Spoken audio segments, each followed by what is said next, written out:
Greetings from the Tech Cave, Fenris here, and today we are taking a look at the AV Famicom. Now this unit was sent in for work by Corey of My Life in Gaming, and he specifically requested for this unit to be RGB modded with the latest kit. So, with all the parts in hand, we are not only going to be installing the NES RGB kit, but also recapping it and performing an audio fix to the system. By the time that we're done, we should have in our hands the ultimate AV Famicom. So, without further delay, let's get to it.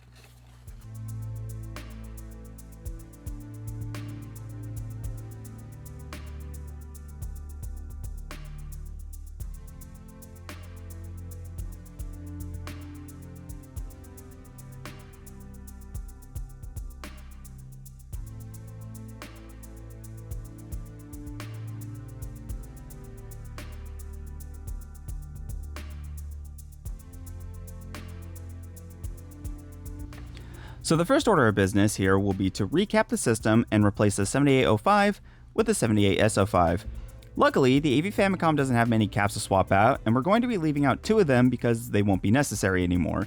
That being the 220 microfarad capacitor near the PPU and the 1 microfarad capacitor in C1. The former is part of the composite video circuit, and we would need to remove this and the transistor anyways prior to installing the NES RGB. That way, we can prevent any potential issues with them in circuit.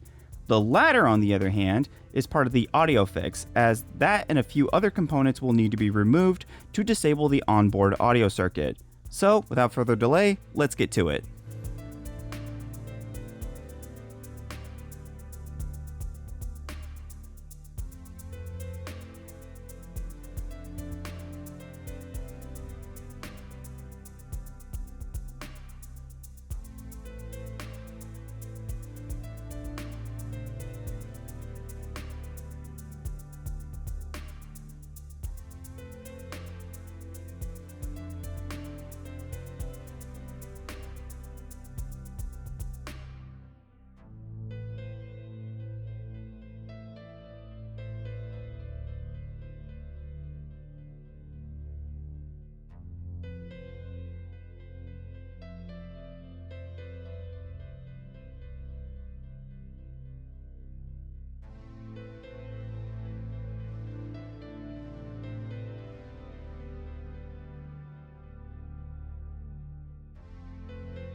So with the system board recapped, we can now move on to the next step, and that is preparing the board for the NES RGB kit.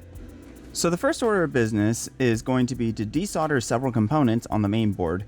I mentioned the transistor earlier, and as well we had to leave out C5 and C1. But we also need to remove R3, R4, R14, C2, and C3. Now, this is for disabling the onboard audio circuit as to prevent any potential crosstalk with the NES RGB's onboard audio. So, without further delay, let's get to it.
Next, we need to lift pin 17 of the BU3266S, as well as bridge pins 15 and 16.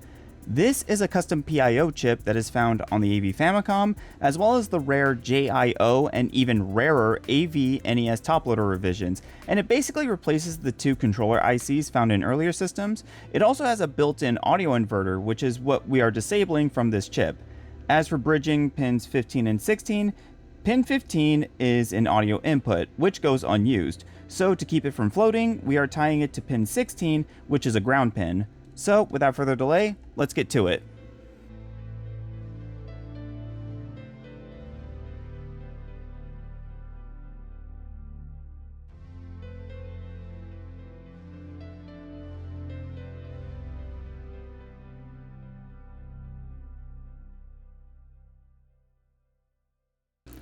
So the last bit of prep work that we need to do is we need to remove the multi-out and drill out the two ground holes on the PCB. The reason for this is because while inconsistent between different installs, there can be some noise in the image if the ground pins of the multi-out are left intact.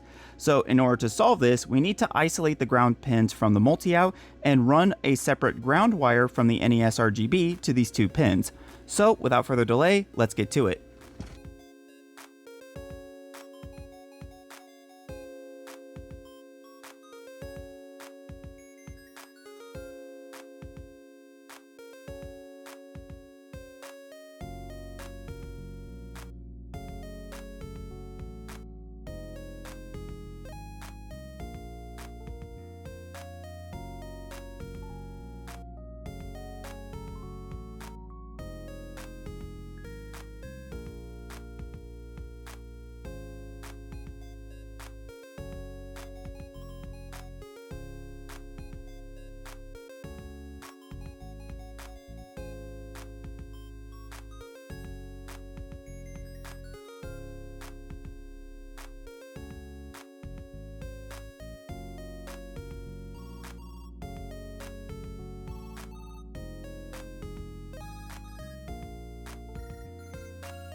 Okay, so one last bit of prep work, and I promise we'll move on to the NES RGB. So we need to disconnect the composite trace from the multi-out to the rest of the board. So if you look at this little via right here, this is actually a test pad that connects to the composite pin of the multi-out to the final composite circuit. So what we're going to do is we're going to sever the trace right here from the multi-out side, so that way it disconnects the composite video circuit from the multi-out. Now you might be wondering, well, why not just remove an extra component and just overlay the composite that way?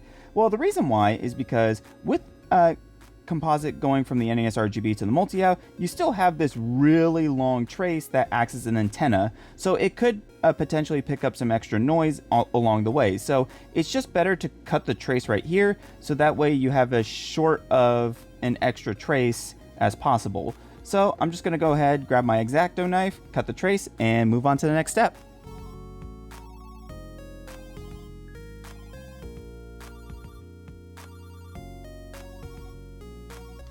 So with all the prep work done on the main board, we can now turn our attention to the NES RGB kit itself.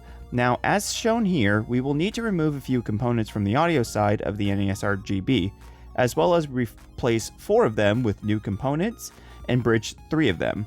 The reason for this is because the NES RGB's audio circuit isn't truly a one-size-fits-all solution. It gets the job done, but it certainly isn't ideal for all revisions of Famicom and or NES, if what you want is perfect NES/FC audio, especially when it comes to audio balancing with expansion audio games. So with these extra modifications to the NES RGB, we can ensure that the AV Famicom will sound identical to the most ideal revision of the OG Famicom, that being the HVC CPU 07.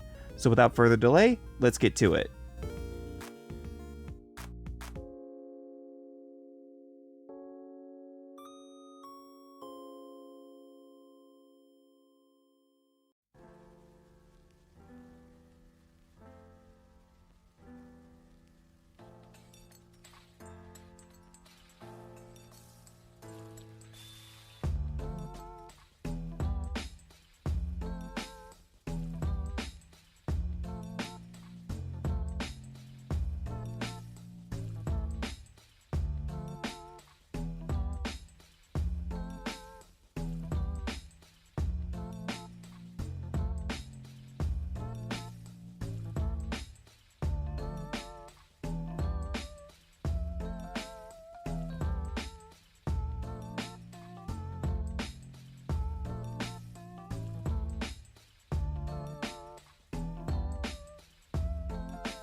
And with that, the NES RGB is prepped and ready to go. Now you may have noticed that for 3 of these pads that are supposed to be removed and bridged, I instead added chip resistors to them. These are actually 0 ohm jumper resistors, and they effectively work the same way as just using a component leg or just bridging the points together. I mainly just did this for aesthetic purposes, but you can certainly do it any other way, just as long as these points are bridged together. So that out of the way, with all the prep work done, we can now begin the process of RGB modding this AV Famicom. And it starts with desoldering the PPU and replacing it with a socket.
Alright, so the PPU was a little stubborn, but as you can see, we managed to get it out just fine.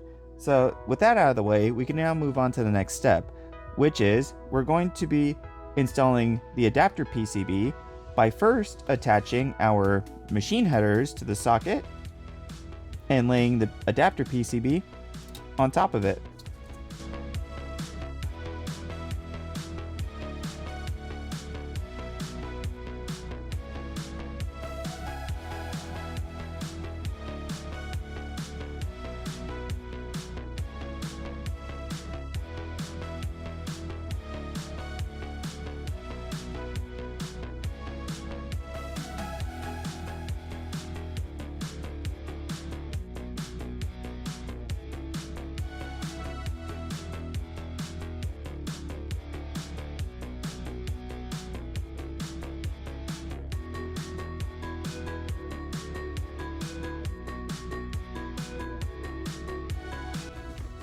Once we have that taken care of, we can now place our square headers onto the adapter PCB like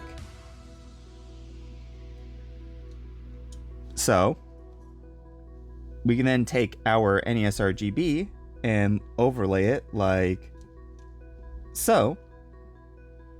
And then we need to cut this top row of header pins flush with the PCB as to not obstruct the second socket that we're going to be installing onto the NES RGB. So let's get those cut and solder it in.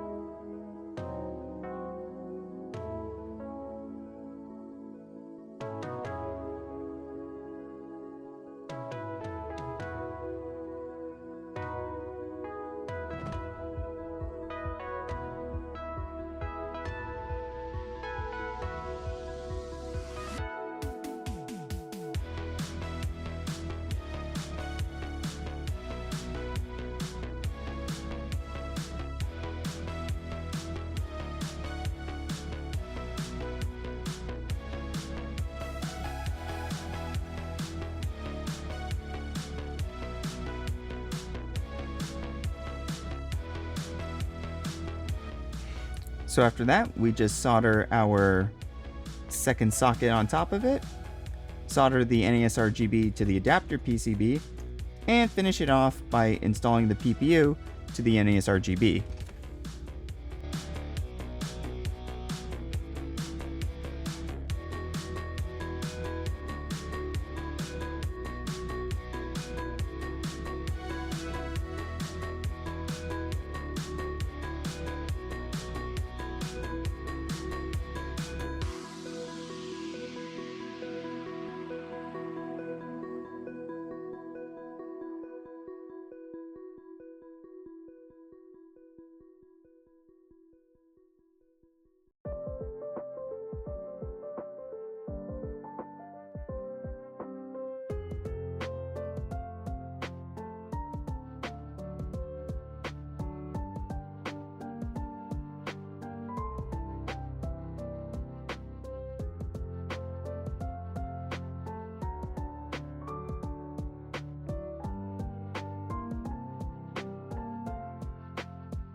So with all that work done, we now need to do some wiring. First order of business will be the audio signals. We will be tapping our audio inputs from CPU pins 1 and 2 and attaching them to pads A and B respectively. As well, we will be attaching a wire to the topmost via of where R14 was and attaching it to the O pad. The reason for this is this will give us a short and simple path directly to pin 45 of the cartridge slot, which is where the 2A03 audio normally goes into for final mixing in the cartridges themselves. If the cartridges do not utilize expansion audio, pins 45 and 46 are internally bridged instead. So without further delay, let's get to it.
Now that we have the audio side of things done, we can now move on to the video side of things.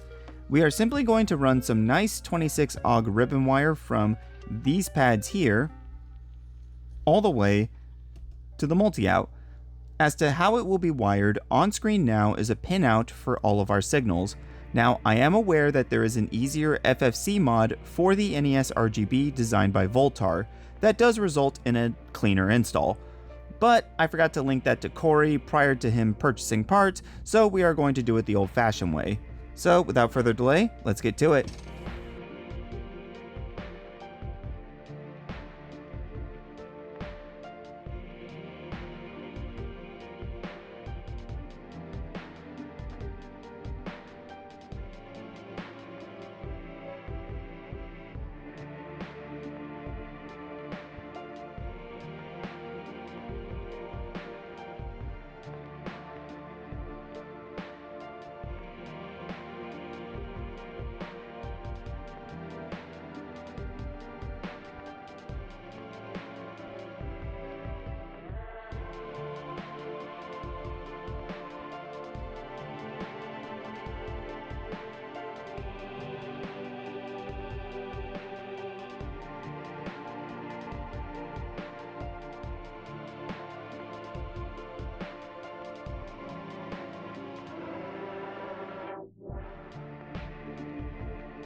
Alright, so next we need to strap 4 jumpers, that being J5, J3, and J1. Now J1 is for setting the board to use the player 1 controller for swapping palettes via a button combination, J3 is for providing power to the board, while J5 is for setting the board to NTSC mode. After we do that, we can move forward with running our wires for the controller port. So, let's get to it. Now that we got all that squared up, we need to run 5 wires from the back of the NES RGB here to the player 1 controller port and reset switch. R0 will go to the reset switch, while 1D, 2C, and 3L will go to the data, clock, and latch of the controller port respectively.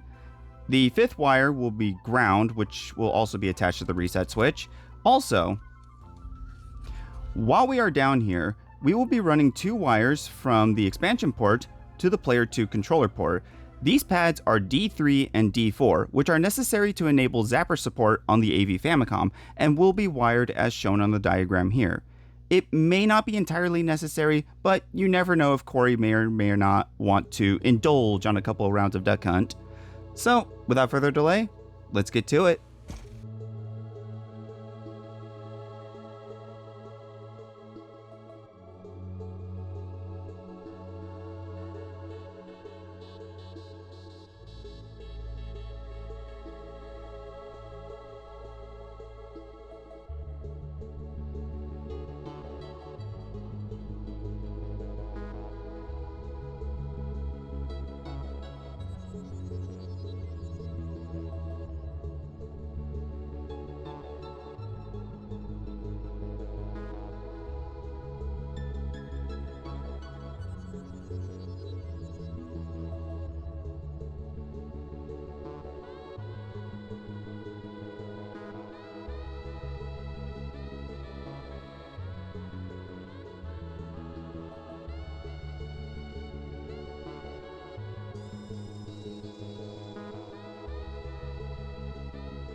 Alright, so with everything wired up, all that's left to do now is to give it a quick test.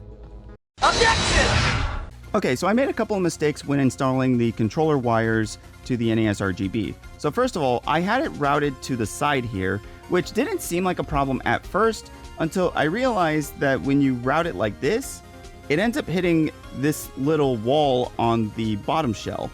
So in order to avoid that, or just avoid cutting the shell, I had to move the wires closer to the power switch, since there's a nice little channel here that will allow the wires to cleanly pass through. But in addition, something else that I noticed is I accidentally wired the latch and clock wires backwards because for some reason, mentally speaking, I thought that the way the NES RGB had it laid out was the same as shown in this diagram here, that being data, latch, clock. But that's not how the NES RGB is wired. It's data, clock, latch. So I had to make sure that the wires were relocated to the right place, so that way I didn't potentially damage either the NES RGB or the system itself. So it's a good thing I caught that before testing. So let's not waste any more time though and get to testing. Okay, so we have the AV Famicom all hooked up here, and now we're gonna do some testing. So let's plug in our test cart just to make sure that our system is working just fine. Let me just get the camera a little high up. And as you can see, we are hooked up via SCART RGB as shown in the screen here. So we're just gonna hit the power, and it looks like we got a screen. So let's back out of the menu here real quick. So we're just gonna hit auto test just to see if everything is good. Video RAM and work RAM passed. Object test is looking good. So all of our controller inputs are good for player 1. So we're just gonna hit reset real quick. Go to sound test.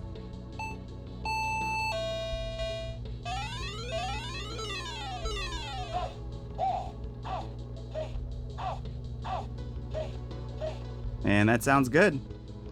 So yeah, looks good to me. So real quick, we're going to also test other formats. First up is composite.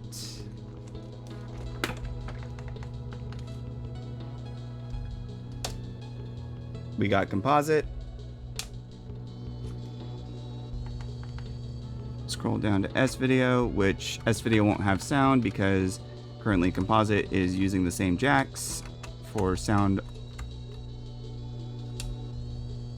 And we have S-Video. So we're just going to switch back to RGB SCART.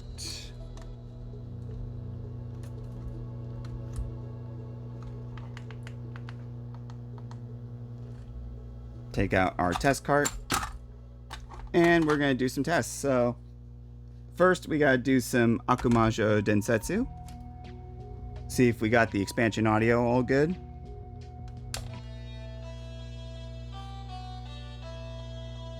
And it sounds like expansion audio is working just fine.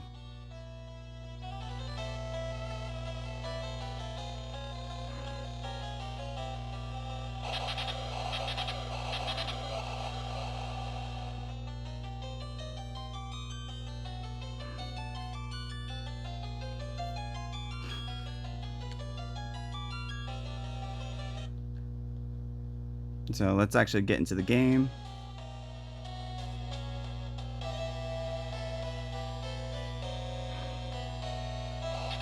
I can actually hear the lightning this time, which on a stock AV Famicom, a lot of the 2A03 audio is weaker. But as you can see in here, looks beautiful and sounds excellent. But real quick, I want to test something real quick. So looking at the instructions here, if we hit start, select, and left, yep, we're able to cycle through the different palettes.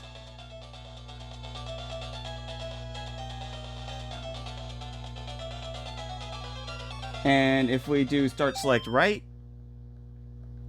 we're able to do the same.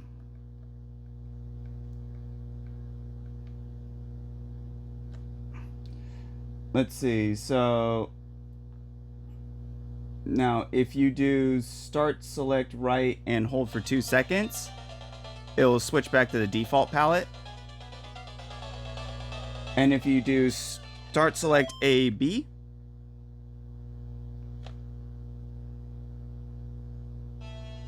it resets.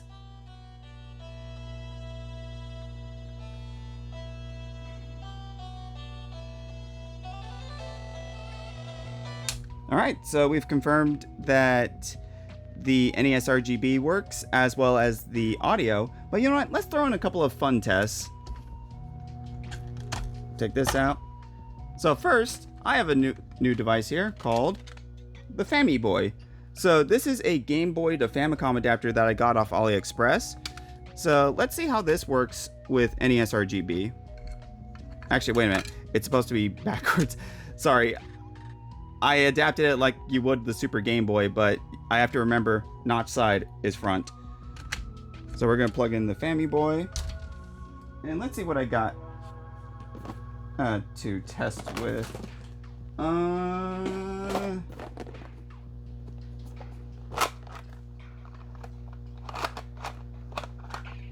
I know. Here we go. Let's throw in some Pokemon Green. Plug that in. Let's see how this works. And it works just fine.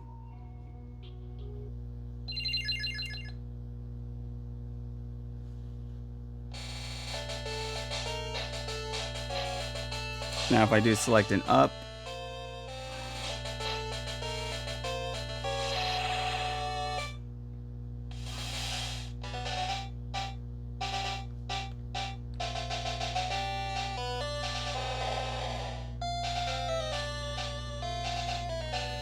well, we know it works.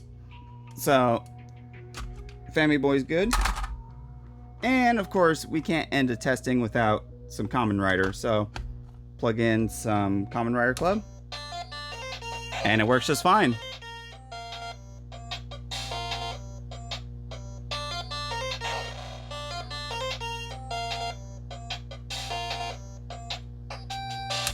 Alright, enough of that.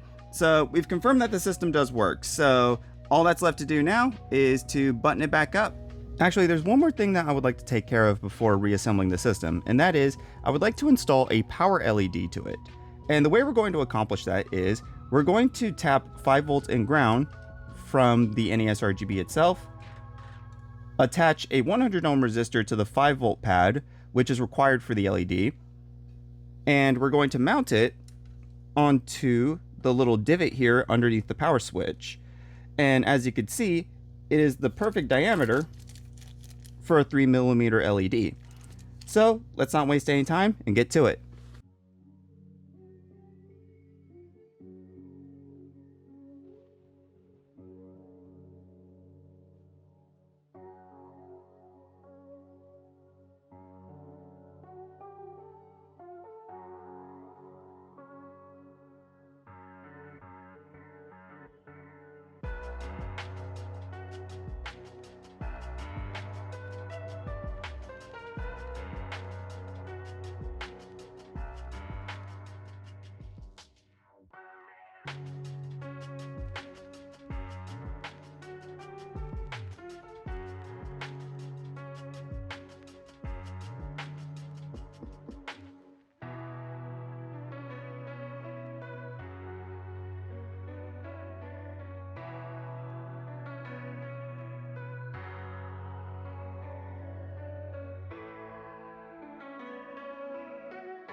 So with the power LED installed, let's give it a quick test.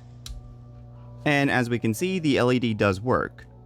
So now that we've confirmed the LED works, all we need to do now is button everything back up and give some final thoughts.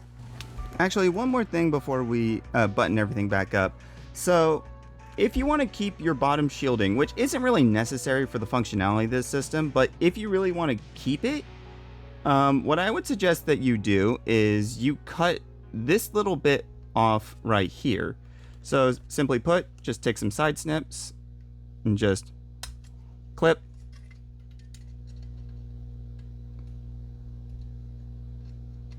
This one's a little harder. There we go. That way the wires for the NES RGB mod can pass through cleanly. And just to show you how that looks when you put it back together, we just take the shielding here and just slide it under. Making sure to also avoid the controllers. And there we go. So now let's put this thing back together.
And with that, the Ultimate AV Famicom is now finished.